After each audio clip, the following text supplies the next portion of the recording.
ভালোই লেগেছে। দেখো আমাদের গাছে কাঁঠালি কলা ধরেছিল, কিন্তু কলাটা পুষ্ট হয়নি, তার আগে খসে পড়ে গেছে, জানি না কেন।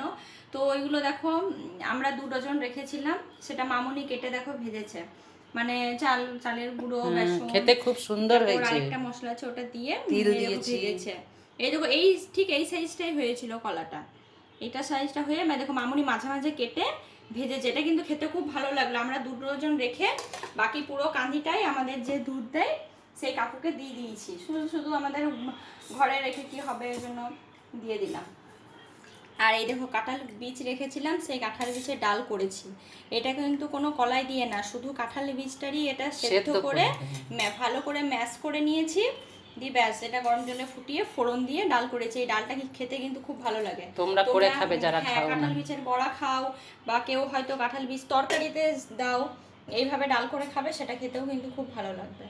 আর দেখো এখানে একদম সিম্পলভাবে পাতলা করে পটল সোয়াবিনের ঝোল করেছি, এই দেখো একদম পাতলা করে করেছে। হ্যাঁ, জিরে, আদা, কাঁচা লঙ্কা বাটা, হ্যাঁ, ঘি, গরম নিরামিষ মশলা হবে। দিয়েছে। আর এই যে দেখো ডুমুর, তোমরা কে কে ডুমুর খাও? আমরা কিন্তু আমাদের বাড়িতে আগে একটা গাছ ছিল, সেখান থেকে আমরা খেতাম, কিন্তু গাছটা আর বড় হওয়ায় ডুমুরগুলো আর পাই না।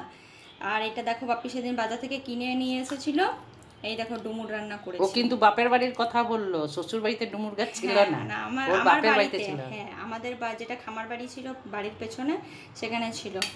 এই দেখো তখন আমরা খুব খেতাম, কিন্তু গাছটা এখন বড় হয়ে গেছে, দিয়ে আর ওপর দিকে ধরে, নিচের দিকে আর না ধরাই আর পাই না সেরকম। এটা আমাদের কিনে নিয়ে এসেছিল, দিয়ে দেখো ডুমুর রান্না করেছি। আর এই যে ডাল হয়েছে, পটল তরকারি। আর এই দেখো কুমড়ো বীজ মামুনি ভেজেছে, এটা ডালটা বেঁচেছে। আর একটু ডাল আমাদের বেঁচে গেছিলো, সেই ডালটা দেখো একটু শুকনো করেছি। এটা দিয়ে কি হবে, রুটি হবে সন্ধ্যাবেলায়। হ্যাঁ, রুটিতে দুটো করবি, দুজনের খাওয়া হ্যাঁ, হবে। রুটিতে পুর লেচিটার মধ্যে পুর ভরে এটা ইয়ে হবে। আর এইটা দেখো সকালে বানিয়েছিলাম ছোলা সেদ্ধ, পেঁয়াজ, হ্যাঁ পেঁয়াজ আর আলু দিয়ে ছোলাটা সেদ্ধ এক করে বাটি হয়েছিল, সবাই খেলো। তারপর এটা বেঁচেছে। আর এই যে অনেকদিন পরে আজকে বেগুন আর আলু দিয়ে নিম বেগুন করেছে দেখো। আমি বললাম বেগুন দিয়ে একটু নিম, অনেকদিন পর অনেকদিন পর খেতে দেখবে খুব ভালো লাগে, যে কোনো নতুন খাবারই হোক অনেকদিন পর যদি খাওয়া হয় তো কিন্তু তার স্বাদ আলাদাই লাগে। এটা দেখো ঢাকা দিয়ে খুব ভালো রেখেছিলাম লাগবে। বলে নরম এটা নরম দিয়ে হয়ে আধ থালা গেছে। ভাত খাওয়া হয়ে যাবে হ্যাঁ, এটা দিয়ে। আমার কিন্তু খুব ভালো লাগে নিম আলু বেগুন ভাজা। আর এই দেখো এই যে ভাত তো আছে রেডি, সবকিছু হয়ে গেছে, এবার খাবার পালা। তোমাদের কার কার খাওয়া হয়ে গেছে কমেন্ট করে জানাবে।